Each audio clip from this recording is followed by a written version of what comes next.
경찰차에 실려가던 여자가 수갑을 찬 채로 전화를 걸 수 있었다는 건 이미 모든 게 그녀의 소나기 안에 있다는 뜻이었다.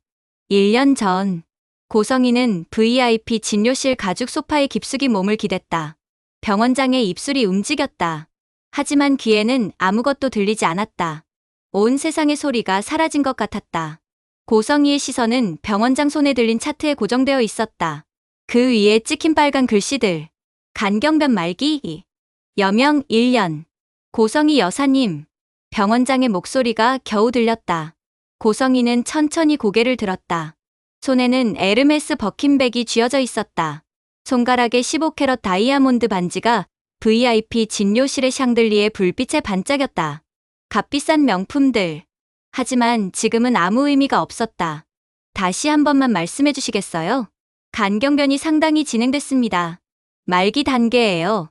병원장은 말을 잠시 멈췄다. 환자에게 사형 선고를 내리는 기분이었다. 이식 없이는 얼마나 남았죠? 고성이의 목소리는 놀라울 정도로 차분했다. 하지만 그 차분함 아래 광기가 숨어 있었다. 최선을 다해도 1년 정도입니다. 고성이의 얼굴에서 피가 싹 가셨다. 입술이 파르르 떨렸다. 손가락 끝이 차갑게 식어갔다. 1년, 365일, 8760시간. 그게 자신에게 남은 전부였다. 재벌가 사모님으로 누리던 모든 것들이 순식간에 무의미해졌다. 고급 저택도, 명품 가방도, 해외여행도, 사교계의 지위도 모두 죽으면 끝이었다. 간 이식을 받으면요? 그럼 살 수 있습니다. 하지만 대기자 명단이 너무 길어요. 지금 순번으로는 1년 안에 순서가 오기 어렵습니다. 돈은 얼마든지 있습니다. 고성이의 목소리가 떨렸다. 간절함이 묻어났다. 당장 구할 수 있는 방법은 없습니까? 병원장이 잠시 망설였다. 살아있는 기증자가 있으면 가능합니다. 가족 중에 혈액형이 맞고 적합성 검사를 통과하면 즉시 수술이 가능합니다. 고성이의 머릿속에 번개가 쳤다. 가족. 그 단어가 뇌리를 강타했다. 30년 전 버린 딸. 지은호. 자신의 배에서 나온 아이. 자신의 피를 나눈 사람. 알겠습니다. 고성이는 자리에서 일어났다. 다리에 힘이 풀렸다. 휘청거렸다. 대리석 벽을 짚고 겨우 중심을 잡았다. 병원 복도를 걸어 나오는 내내 고성이의 머릿속은 새하얗게 비어 있었다. 기사가 운전하는 마이바흐에 올라탔다. 뒷좌석 최고급 가죽 시트에 몸을 기댔다. 창밖 풍경이 스쳐 지나갔다. 강남의 화려한 거리, 명품 매장들, 고급 레스토랑들, 모두 무의미했다. 1년 안에 죽는다. 사모님, 어디로 모실까요? 집으로. 차는 강남의 고급 주택가로 향했다. 대저택, 3층, 양옥, 넓은 정원의 분수대와 조각상들. 고성이는 현관문을 열고 들어섰다. 대리석 바닥이 발소리를 삼켰다. 거실엔 아무도 없었다. 남편 박진석은 회사, 딸 박영란은 런던 유학 중. 텅 빈 집, 넓고 화려하지만 공허했다. 고성이는 거실 한가운데 서서 천장을 올려다봤다. 크리스탈 샹들리에가 빛났다. 수억 원짜리 샹들리에. 하지만 이 모든 게 무슨 소용인가. 죽으면 다 끝인데. 살고 싶어. 고성이의 입에서 신음 같은 소리가 흘러나왔다. 무릎에 힘이 풀렸다. 그 자리에 주저앉았다. 차가운 대리석 바닥. 눈물이 흘렀다. 처음엔 한두 방울. 그러다 점점 많아졌다. 나중엔 목 놓아 울었다. 재벌가 사모님의 품위 따위는 신경 쓰지 않았다. 지금은 그저 죽음이 두려운 한 인간일 뿐이었다. 제발 살고 싶어. 제발. 얼마나 울었을까. 해가 지고 있었다. 거실이 어두워졌다. 고성이는 눈물을 닦았다. 그리고 천천히 일어났다. 울음은 끝났다. 이제는 행동할 시간이었다. 안방으로 걸어갔다. 명품 옷들이 가득한 드레스룸을 지나 작은 서재로 들어갔다. 책장 뒤 금고를 열었다. 안에는 오래된 서류 봉투가 있었다. 고성이는 그 봉투를 꺼내 열었다. 안에는 오래된 사진 한 장이 들어있었다. 갓난아기를 안고 있는 젊은 여자. 바로 자신이었다. 20대 초반. 아직 가난했던 시절. 그리고 품에 안긴 아기. 지은호. 은호. 고성이는 사진을 쓰다듬었다. 30년 전 자신이 버린 딸. 석 달밖에 안 된 아기를 언니 정순이에게 맡기고 사라진 날. 그날 이후로 한 번도 찾지 않았다. 찾을 수 없었다. 재벌가로 시집가면서 자신의 과거를 모두 지워버렸으니까. 가난했던 과거, 미혼모였던 과거, 모두 묻어버렸다. 하지만 지금은 달랐다. 과거의 죄책감보다 생존 본능이 앞섰다. 고성이는 사진을 내려놓고 서재 책상에 노트북을 켰다. 사설 탐정 업체에 이미 맡겨둔 조사 파일을 열었다. 지은호, 만 30세, 서울 거주, 직업 인테리어 코디네이터, 카페 아르바이트 겸업 중, 근무지 아지트 홍대 소재 카페, 양육자 정순이, 혈액형 A형, 프로필 사진을 클릭했다. 화면에 젊은 여자의 얼굴이 나타났다. 순한 인상, 맑은 눈, 환하게 웃고 있는 모습. 고성이는 그 얼굴을 뚫어지게 바라봤다. 자신의 얼굴과 닮았다. 코와 인매가 특히 30년 전 자신의 모습과 똑같았다. 혈액형은 A형, 자신과 같았다. 고성이는 입술을 깨물었다. 간 이식 적합성이 맞을 확률이 높았다. 친모와 친자 사이니까 생물학적으로 가장 확률이 높은 기증자. 누구라도 좋아. 나랑 맞는 사람이라면 누구든. 고성이는 중얼거렸다. 그리고 딸 박영란을 떠올렸다. 런던에서 유학 중인 친딸. 하지만 영란은 아버지 혈액형을 받아 B형이었다. 자신과 맞지 않았다. 쓸모없었다. 친딸이지만 자신을 살릴 수 없었다. 저 아이라면. 고성이의 입꼬리가 천천히 올라갔다. 미소가 아니었다. 더 소름 끼치는 무언가였다. 눈빛이 변했다. 간절함이 광기로 바뀌는 순간이었다. 어머니의 눈빛이 아니었다. 생존을 위해 수단과 방법을 가리지 않을 포식자의 눈빛이었다. 저 아이라면 내가 살 수 있어. 고성이는 노트북을 닫았다. 그리고 계획을 세우기 시작했다. 철저하게, 빈틈없이, 지은호에게 접근하는 방법, 신뢰를 쌓는 방법, 그리고 수술대에 올리는 방법. 탐정 보고서를 다시 펼쳤다. 지은호의 동선이 상세히 적혀 있었다. 매일 아침 2호선을 타고 이동한다. 홍대 입구역에서 내린다. 아지트라는 카페 겸 사무실로 출근한다. 저녁 7시쯤 퇴근한다. 주말에는 어머니 정순이와 시장을 간다. 고성이는 미소를 지었다. 지하철, 그곳에서 시작하면 되겠다. 우연을 가장한 만남. 그리고 천천히 신뢰를 쌓는다. 선물을 주고 밥을 사주고 의지하게 만든다. 3개월 전, 고성이는 지하철역에 섰다. 평생 지하철을 타본 적이 없는 재벌가 사모님이 출근 시간 지하철에 서 있었다. 2호선, 사람들로 붐볐다. 고성이는 지은호를 찾았다. 저기 있었다. 구석에 서서 휴대폰을 보고 있는 여자. 30년 만에 보는 딸. 고성이는 지은호 가까이 다가갔다. 심장이 두근거렸다. 떨림이 아니었다. 흥분이었다. 사냥감을 발견한 포식자의 흥분. 지하철이 출발했다. 흔들렸다. 고성이는 타이밍을 재다가 몸을 앞으로 기울였다. 쓰러지는 척. 연기였다. 완벽한 연기. 수백 번 연습한 동작이었다. 고성이의 몸이 휘청거렸다. 지은호가 깜짝 놀라 달려왔다. 어머, 괜찮으세요? 죄송해요. 갑자기 어지러워서. 고성이는 약한 목소리로 말했다. 얼굴을 창백하게 만들었다. 손을 떨었다. 앉으세요. 제자리로 가세요. 지은호가 고성이를 부축해 자리에 앉혔다. 고성이는 가방을 뒤졌다. 손이 떨리는 척하면서 사탕 좀. 저혈당이 있어서. 아, 잠깐만요. 지은호가 자신의 가방을 뒤져 사탕을 꺼냈다. 여기요. 고성이는 사탕을 받아 입에 넣었다. 지은호의 손길이 따뜻했다. 순진했다. 쉬운 상대야. 감사합니다. 정말 큰일 날 뻔했네요. 천만에요. 괜찮으세요? 네, 이제 좀 나아졌어요. 고성이는 지은호를 바라봤다. 순한 눈빛, 착한 마음씨가 그대로 보였다. 자신의 배로 나았다고는 상상할 수도 없을 정도로 순진했다. 멍청할 만큼 착했다. 조금만 잘해주면 간이고 쓸개고 다 떼어줄 것 같았다. 그날 이후로 고성이는 계획을 실행에 옮겼다. 며칠 후 다시 지하철에서 우연을 가장에 만났다. 그리고 인테리어를 의뢰했다. 신인 작가들을 위한 공간을 만들고 싶어요. 지은호 실장님께 맡기고 싶습니다. 계약서도 없이 3천만 원을 선뜻 건넸다. 믿음이 중요해요. 지은호는 감동했다. 눈물을 글썽였다. 고성이는 그런 지은호를 보며 속으로 비웃었다. 이렇게 쉬울 줄이야. 그 후로 고성이는 매일 아지트를 찾았다. 간식을 들고, 선물을 들고, 지은호 실장님, 이거 드세요. 피자, 치킨, 케이크, 고칼로리 음식들. 지은호의 체중을 늘리기 위해서였다. 간 크기를 키우기 위해서. 때로는 고가의 명품을 선물했다. 이거 지은호 실장님한테 어울릴 것 같아서요. 지은호는 거절했지만 고성이는 강요했다. 딸처럼 생각해서 그래요. 딸.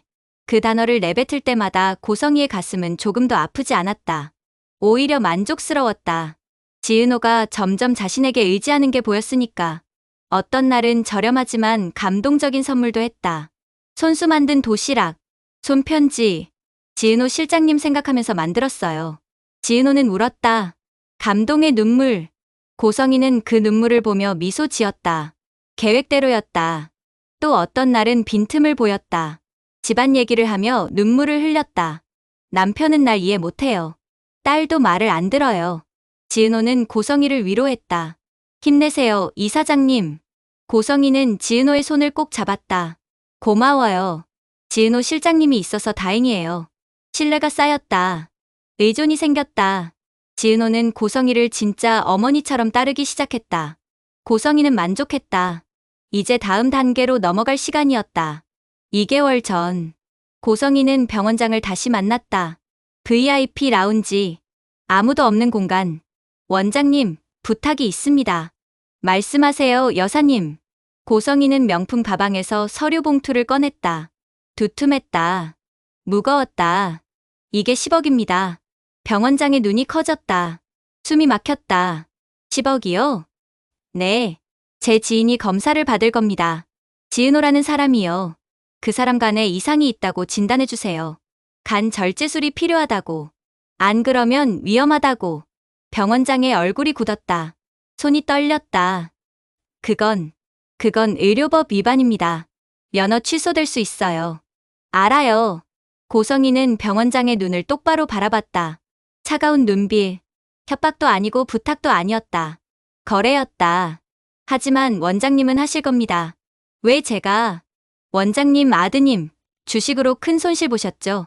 30억이라던데. 빚쟁이들한테 쫓기고 계시죠? 이 돈이면 절반은 메울 수 있어요. 병원장은 말문이 막혔다. 고성이는 이미 조사를 다 해뒀다. 이 병원장의 약점을, 필요를, 아들의 빚쟁이들의 협박, 자살 시도, 모든 것을. 그리고 원장님, 이건 협박이 아니에요. 제안이에요. 10억이면 아드님 빚도 갚고 여유자금도 생겨요. 원장님 노후도 보장되고요. 병원장은 고개를 돌렸다. 양심이 흔들렸다. 의사의 본분, 히포크라테스 선서. 하지만 돈의 무게가 더 컸다. 아들의 목숨, 가족의 미래, 모든 게 저울질됐다. 절제안가는 어디로 가는 겁니까? 저한테요. 제가 이식받을 겁니다. 그럼 이건, 네, 불법 장기 적출이죠. 알아요. 하지만 원장님, 세상은 원래 더러워요. 깨끗한 척하면서 다들 더러운 짓 하잖아요. 병원장은 눈을 감았다. 길게 한숨을 쉬었다. 그리고 고개를 끄덕였다. 알겠습니다. 하지만 딱 한 번만입니다. 그 이후론 연락하지 마세요. 물론이죠. 고성이는 봉투를 밀었다. 만족스러운 미소를 지었다. 곧 연락드릴게요. 지은호라는 사람이 검진 예약할 겁니다. 1개월 전, 고성이는 지은호를 만났다. 아지트에서. 지은호는 서류 더미에 파묻혀 있었다. 얼굴이 피곤해 보였다. 눈 밑에 다크서클이 있었다. 지은호 실장님, 많이 힘들어 보여요. 아, 이사장님. 요즘 일이 좀 많아서요. 그리고 엄마도 요즘 몸이 안 좋으셔서. 고성이는 그 말을 듣고 기회를 포착했다. 지은호 실장님, 혹시 건강검진 받아보셨어요? 아니요. 그럴 여유가 없어서요. 그러면 안 돼요. 건강이 제일 중요한데. 젊을 때 관리해야죠. 알아요. 근데 검진 비용도 만만치 않고. 고성이는 잠시 생각하는 척했다. 완벽한 연기였다. 아, 맞다, 알아. 저 다음 주에 건강검진 예약했는데. 네.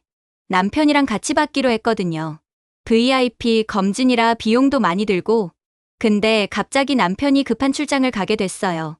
해외로. 아, 취소하기엔 아까운데. 이거 어차피 제가 안 쓰면 날리는 돈이에요. 환불도 안 된대요. 지은호는 고개를 저었다. 이사장님, 저는 괜찮아요. 그런 비싼 검진. 아니에요. 고성희의 목소리가 간절해졌다. 지은호 실장님, 요즘 너무 힘들어 보여요. 제가 걱정돼서 그래요. 그리고 솔직히 말하면 고성희는 잠시 말을 멈췄다. 그리고 눈을 똑바로 바라봤다. 지금 저희 인테리어 공사가 한창이잖아요. 지은호 실장님이 아프면 제 공사는 어떻게 되는 거예요? 전 돈도 이미 많이 투자했고요. 지은호는 할 말이 없었다. 그 말이 맞았다. 이거 지금 지은호 실장님을 위해서 이러는 게 아니라 제 의뢰를 위해서 그러는 거예요. 알겠어요? 고성희는 지은호의 손을 꼭 잡았다. 지은호 실장님이 쓰러지면 제 프로젝트도 끝이에요. 그러니까 제발 검진 받아주세요. 이건 제 부탁이에요. 지은호는 망설였다. 하지만 이사장님 말이 맞았다. 자신이 쓰러지면 프로젝트는 중단된다. 이사장님께 피해를 줄 수 없었다. 책임감이 작동했다. 정이 작동했다. 알겠습니다. 받을게요. 정말요. 고성희가 환하게 웃었다. 진심 어린 미소처럼 보였다. 하지만 눈은 웃지 않았다. 고마워요. 지은호 실장님. 정말 고마워요. 일주일 후, 두 사람은 강남의 한 VIP 병원을 찾았다. 최고급 시설, 개인 진료실, 전담 간호사. 지은호는 처음 보는 세계에 입이 벌어졌다. 이런 곳이 있다는 것조차 몰랐다. 이사장님, 여기 정말 비싸 보여요. 제가 이런 데 와도 되는 건가요? 괜찮아요. 건강이 최고예요. 돈은 나중에 벌면 돼요. 각종 검사가 진행됐다. 혈액 검사, 초음파, CT, MRI. 지은호는 순순히 검사를 받았다. 아무것도 의심하지 않았다. 고성희가 옆에서 계속 격려했다. 괜찮아요. 다 잘 될 거예요. 검사가 끝나고 일주일이 지났다. 결과가 나왔다. 지은호는 다시 병원을 찾았다. 이번에도 고성희가 함께했다. VIP 진료실. 병원장이 심각한 표정으로 앉아 있었다. 지은호 씨, 앉으세요. 지은호는 떨리는 다리로 자리에 앉았다. 심장이 빠르게 뛰었다. 고성희가 옆에서 손을 잡아줬다. 따뜻했다. 안심이 됐다. 검사 결과가 좀 안 좋습니다. 지은호의 얼굴이 하얗게 질렸다. 뭐가 안 좋은데요? 병원장은 CT 사진을 모니터에 띄웠다. 여기 보이시죠? 간에 이상 소견이 있습니다. 간이요? 지은호의 목소리가 떨렸다. 네. 이 부분에 병변이 있어요. 지금 당장은 증상이 없으시겠지만 이대로 두면 위험합니다. 진행되면 간암으로 발전할 수도 있어요. 지은호는 숨이 막혔다. 간암. 그 단어만으로도 무서웠다. 그럼 어떻게 해야 해요? 간 일부를 절제해야 합니다. 절제요? 지은호의 눈이 커졌다. 네. 지금 하시는 게 좋습니다. 간은 재생되는 장기니까 일부를 떼어내도 괜찮아요. 오히려 빨리 하실수록 예후가 좋습니다. 불안이 몰려왔다. 수술, 간 절제, 무서운 단어들. 지은호의 손이 떨렸다. 하지만 곁에 있던 고성희의 손길이 그녀의 어깨를 감쌌다. 괜찮아요. 지은호 실장님. 다 잘 될 거예요. 내가 옆에 있을게요. 그 다정한 말 한마디에 지은호는 눈물을 삼켰다. 고성희의 따뜻한 손길, 다정한 목소리. 지은호는 몰랐다. 자신의 몸 일부가 다른 사람의 생명을 대신 채울 준비를 하고 있다는 걸. 그 따뜻한 손길이 사실은 자신의 생명을 노리는 손길이라는 걸. 병원을 나선 지은호의 발걸음은 무거웠다. 고성희가 부축했다. 괜찮아요? 충격받았죠? 네. 간 절제라니. 무서워요. 걱정 마요. 요즘은 의학이 발달해서 간단한 수술이에요. 그리고 비용은 걱정하지 마요. 제가 다 낼게요. 아니에요. 그럴 순 없어요. 은호 실장님. 고성희의 목소리가 단호해졌다. 제 프로젝트 때문에 무리하셨잖아요. 당연히 제가 책임져야죠. 그리고 저한테 지은호 실장님은 딸 같은 사람이에요. 당연한 거예요. 지은호는 그 말에 눈물이 핑 돌았다. 감사합니다, 이사장님. 정말 감사합니다. 고성희는 지은호를 꼭 안았다. 당연한 거예요. 우리 지은호 실장님. 하지만 고성희의 눈빛은 차갑게 식어 있었다. 계획대로였다. 이제 한 가지 문제만 남았다. 지은호의 체중. 너무 말랐다. 간 크기가 작았다. 다음 날부터 고성이는 더 적극적으로 움직였다. 매일 아지트를 찾았다. 고칼로리 음식을 들고 지은호 실장님, 오늘은 피자 먹어요. 제가 샀어요. 이사장님, 전 괜찮아요. 별로 배고프지 않아요. 안 돼요. 수술 받으려면 체력이 있어야 해요. 너무 말랐어요. 딱 우리 딸 같아. 딸. 그 단어가 지은호의 가슴을 찔렀다. 따뜻했다. 고성이는 계속했다. 많이 먹어야 해요. 영양 상태가 좋아야 수술도 잘 되고 회복도 빨라요. 의사 선생님이 그러시더라고요. 지은호는 그 다정한 말에 마음이 녹았다. 자신을 진심으로 걱정해주는 유일한 사람처럼 느껴졌으니까. 정순이 엄마 말고는 이렇게 자신을 챙겨주는 사람이 없었다. 이런 분이 나를 믿어주는구나. 지은호는 속으로 생각했다. 그 믿음이 바로 함정이었다. 고성이가 판 함정. 신뢰라는 이름의 덫. 한 달이 흘렀다. 지은호의 체중이 5kg 늘었다. 얼굴이 조금 통통해졌다. 고성이는 만족했다. 병원장에게 연락했다. 이제 됐습니다. 수술 날짜 잡아주세요. 알겠습니다, 여사님. 그리고 하나 더. 수술 당일 저도 같이 준비할 겁니다. 은호의 간을 제 몸에 이식하는 거예요. 네. 병원장의 목소리는 무거웠다. 양심의 가책. 하지만 이미 10억을 받았다. 돌이킬 수 없었다. 입원 당일, 지은호는 아침 일찍 일어났다. 작은 가방에 옷을 챙겼다. 손이 떨렸다. 오늘이 수술 날이었다. 무서웠다. 하지만 해야 했다. 의사 선생님이 그랬다. 지금 하지 않으면 나중에 더 위험하다고. 거실로 나왔다. 정순이가 아침을 준비하고 있었다. 김치찌개, 지은호가 좋아하는 반찬들. 은호야, 밥 먹어. 엄마, 나 오늘 지방 출장 가야 돼요. 출장. 갑자기? 응. 인테리어 일 맡았거든. 큰 현장이라 3일 정도 걸릴 것 같아. 지은호는 거짓말을 했다. 엄마에게 걱정시키고 싶지 않았다. 간절제 수술을 받는다고 하면 엄마가 얼마나 놀랄까. 괜히 걱정시킬 필요 없었다. 그래? 조심히 다녀와. 밥은 잘 챙겨 먹고. 알았어, 엄마. 지은호는 정순이를 꼭 안았다. 사랑해.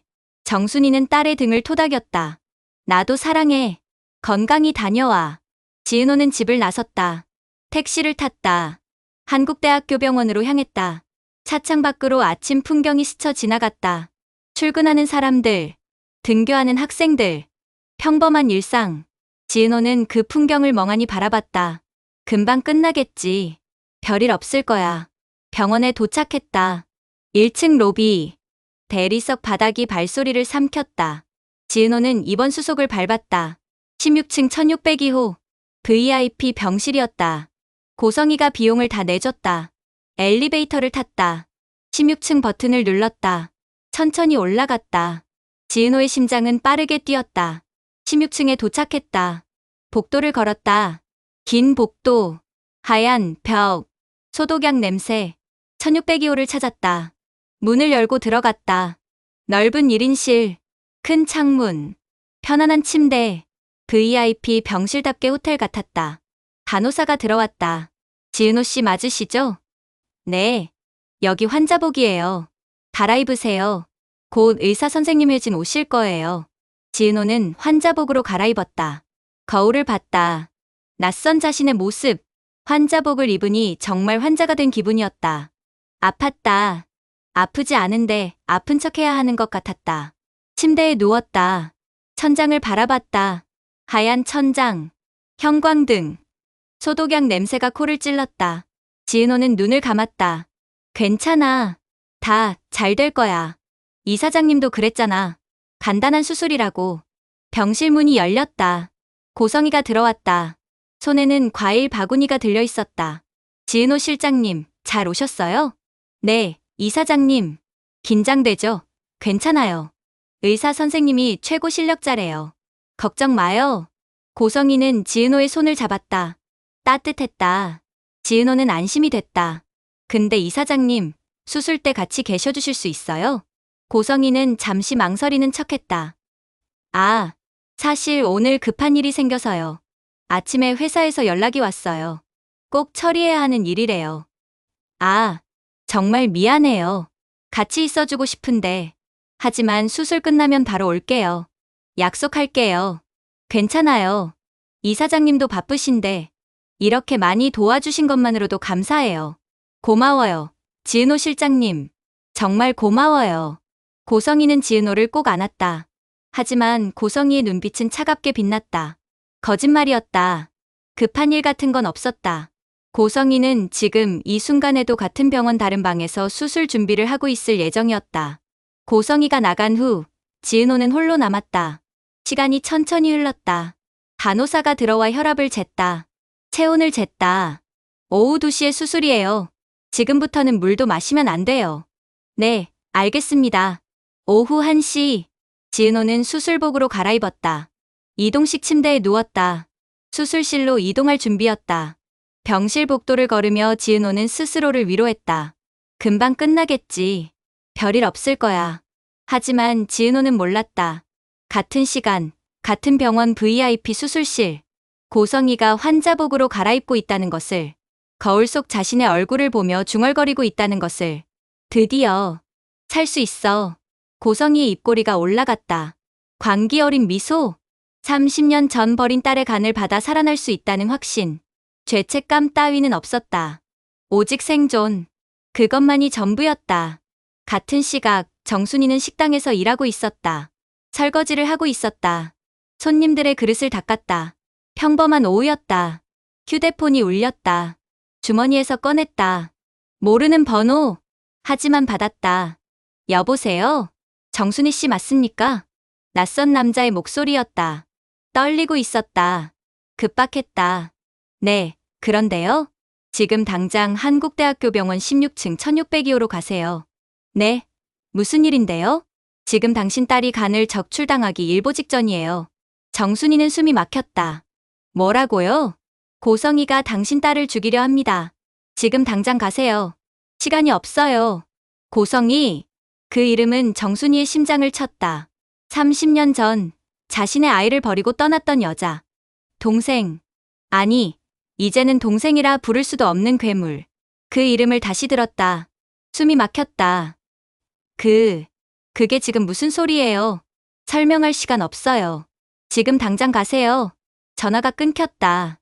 정순이는 휴대폰을 쥔 손이 떨렸다. 고성이, 성이, 30년 만에 듣는 이름. 그리고 은호, 내 딸, 간을 적출당한다고?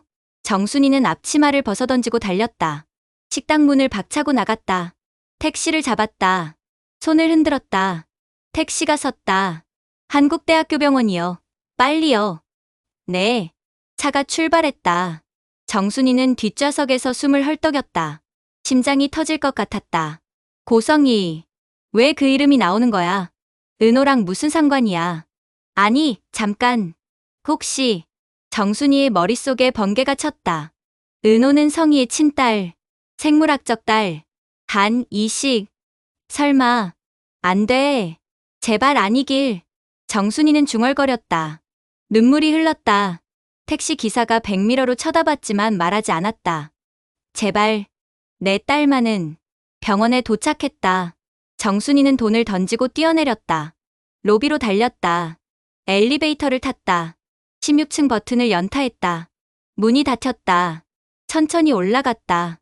너무 느렸다. 정순이는 벽을 쳤다. 빨리. 제발. 16층에 도착했다. 문이 열리자마자 뛰었다. 복도를 달렸다. 1602호. 저기 있었다. 문 앞에 경호원들이 서 있었다. 관계자 외출입 금지입니다. 비켜요. 내 딸이 안에 있어요. 신분증 확인. 정순이는 경호원을 밀쳤다. 힘이 어디서 나오는지 몰랐다. 엄마의 힘이었다. 경호원이 비틀거렸다. 정순이는 문을 벌컥 열었다. 은호야. 병원 복도는 고요했다. 하지만 곧 그 고요를 깨는 절규가 터졌다. 정순이의 목소리가 16층 전체를 울렸다. 병실 안. 지은호는 이동식 침대에 누워 있었다. 깜짝 놀라 고개를 돌렸다. 엄마. 일어나. 당장 여기서 나가자.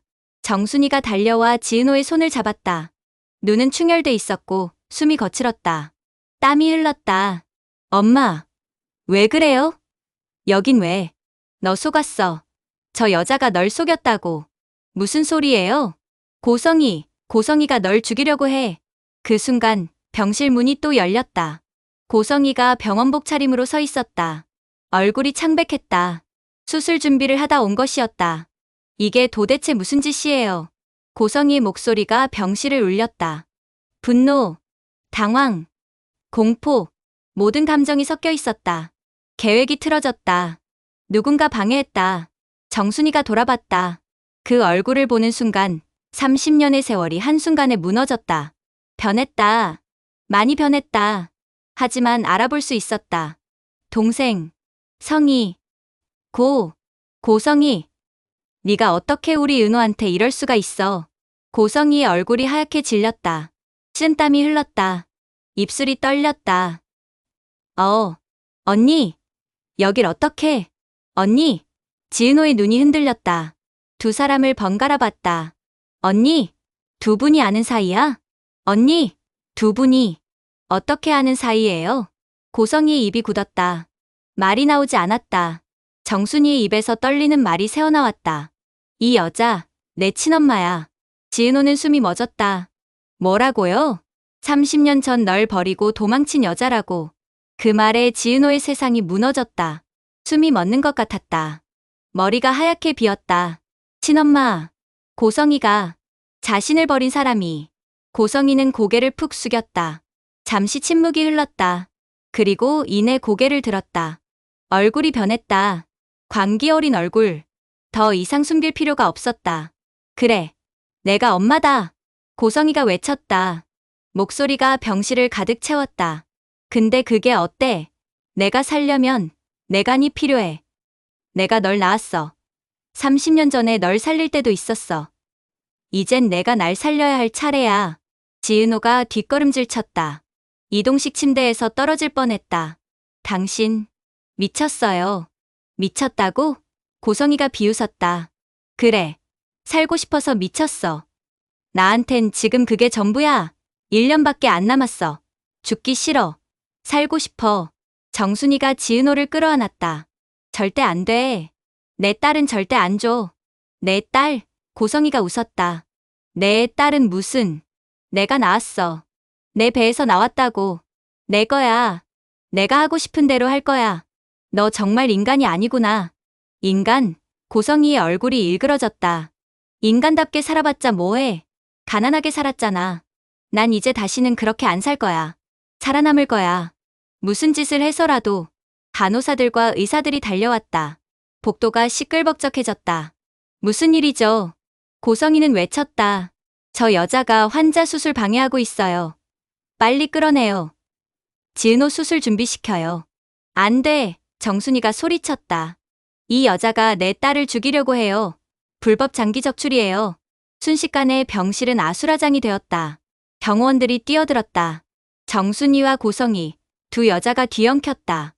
비명, 절규, 울음, 의사들이 말렸다. 간호사들이 소리쳤다. 그때 복도 스피커에서 긴급방송이 흘러나왔다. 16층 수술실 긴급 중단. 경찰이 출동 중입니다.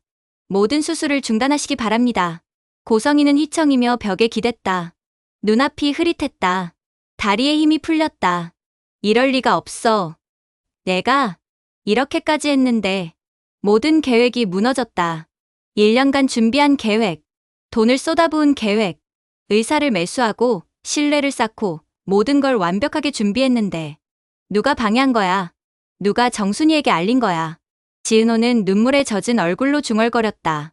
목소리는 떨렸지만 또렷했다. 이제 그만해요. 당신은 날 버렸고 지금은 내 몸까지 빼앗으려 했어요. 근데 알아요? 그게 당신이 진짜 잃은 거예요. 가족. 고성희는 대답하지 못했다. 입술을 깨물었다. 눈물이 흘렀다. 분노의 눈물이었다. 좌절의 눈물이었다. 조용한 새벽처럼 느껴지는 순간 병원 복도에 사이렌 소리가 울렸다. 경찰들이 들이닥쳤다.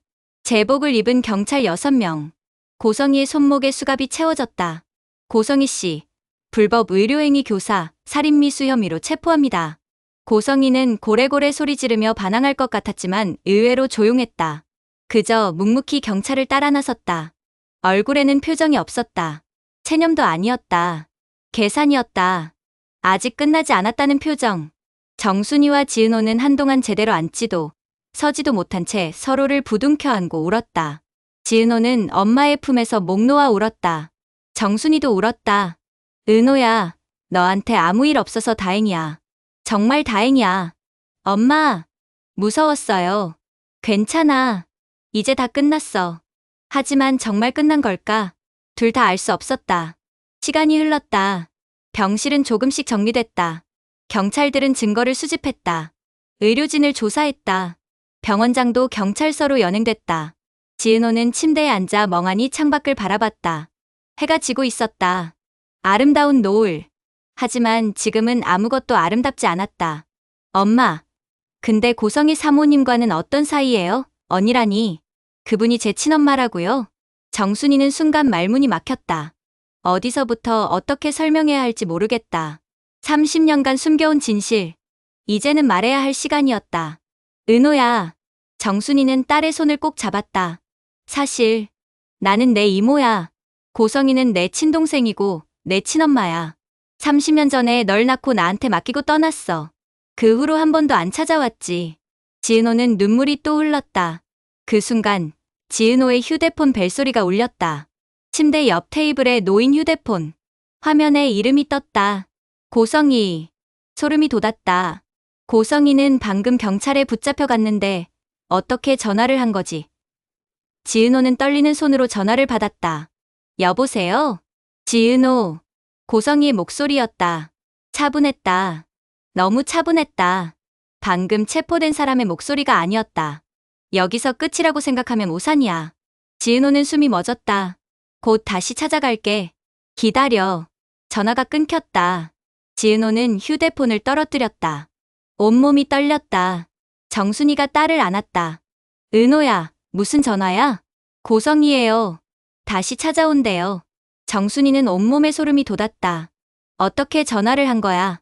경찰에 붙잡혀 갔는데. 복도에 남아있던 경찰의 무전기에서 다급한 목소리가 흘러나왔다. 본부. 긴급 상황입니다. 말해. 용의자 고성희, 호송 중 도주했습니다. 정순이와 지은호는 서로를 바라봤다. 믿을 수 없었다. 뭐라고? 어떻게? 1층 엘리베이터에서입니다. 함께 있던 경찰관 3명이 정신을 잃었고 용의자는 사라졌습니다. 즉시 병원 전체를 봉쇄하고 수색하라. 출입구 전부 막아. 네. 무전기 소리가 복도에 메아리 쳤다. 지은호와 정순이는 얼어붙었다. 도주. 고성희가 도망쳤다. 경찰을 따라갔는데 어떡해. 엄마, 이게 무슨 일이에요? 정순이는 대답할 수 없었다. 손이 떨렸다. 고성희. 그 여자는 정말 괴물이었다. 경찰마저 빠져나갈 방법을 미리 준비해뒀다는 건가. 복도에서 경찰들이 뛰어다니는 소리가 들렸다. 발소리. 고함. 혼란. 밤이 깊어갔다. 지은호는 침대에 누웠다. 정순이는 옆에서 딸의 손을 잡고 있었다. 엄마, 고성희는 정말 저를 다시 찾아올까요? 정순이는 딸을 꼭 안았다. 모르겠어. 하지만 엄마가 널 지킬 거야. 절대 넘겨주지 않을 거야. 고마워요, 엄마. 진짜 엄마는 엄마예요. 나도 알아. 은호야. 너는 내 딸이야. 피가 안 섞여도 너는 내 딸이야. 두 사람은 껴안고 잠들었다. 하지만 둘 다 알았다. 이 평화는 일시적이라는 것을. 고성희는 언젠가 다시 나타날 것이다. 어둠 속 어딘가에서 고성희는 움직이고 있었다. 새로운 계획을 세우고 있었다. 더 치밀하게, 더 완벽하게. 이번에는 실패하지 않을 것이다. 지은호의 간을 빼앗을 것이다. 살아남을 것이다. 의사도, 경찰도, 병원장까지 매수할 수 있는 고성희. 그리고 그 뒤에 있는 남편 박진석의 힘. 과연 이 무시무시한 친엄마에게서 지은호는 빠져나갈 수 있을까? 고성희는 어떻게 경찰에게서 빠져나올 수 있었을까? 남편 박진석의 힘으로 경찰에게도 인맥이 있던 것일까? 그렇다면 고성희는 어디로 간 걸까? 지은호의 운명은 앞으로 어떻게 될 것인가? 그리고 정순이에게 전화를 걸어 지은호를 구한 그 남자는 누구였을까? 모든 것이 미궁 속에 빠졌다. 하지만 한 가지는 확실했다. 고성희는 포기하지 않을 것이다. 살고 싶은 욕망. 그것이 그녀를 움직이는 유일한 동력이었다. 딸의 생명마저 빼앗으려는 광기 어린 집착. 이 이야기는 아직 끝나지 않았다. 고성희와 지은호의 운명은 어떻게 될 것인가? 정순이는 딸을 지킬 수 있을까? 경찰은 고성희를 잡을 수 있을까? 그 답은 다음 이야기에서 밝혀질 것이다. 이번 영상 다들 재밌게 보셨나요? 다음 이야기도 너무 궁금하시죠? 그럼 꼭 구독을 눌러주세요. 여러분의 구독과 좋아요는 이 영상을 만들고 더 좋은 이야기를 들려드리는데 큰 힘이 됩니다. 구독, 좋아요, 알림 설정까지 꼭 부탁드려요. 이 영상을 끝까지 봐주신 여러분, 행복하시고 건강하세요. 다음 편도 꼭 놓치지 마세요. 다음 편에서 뵙겠습니다.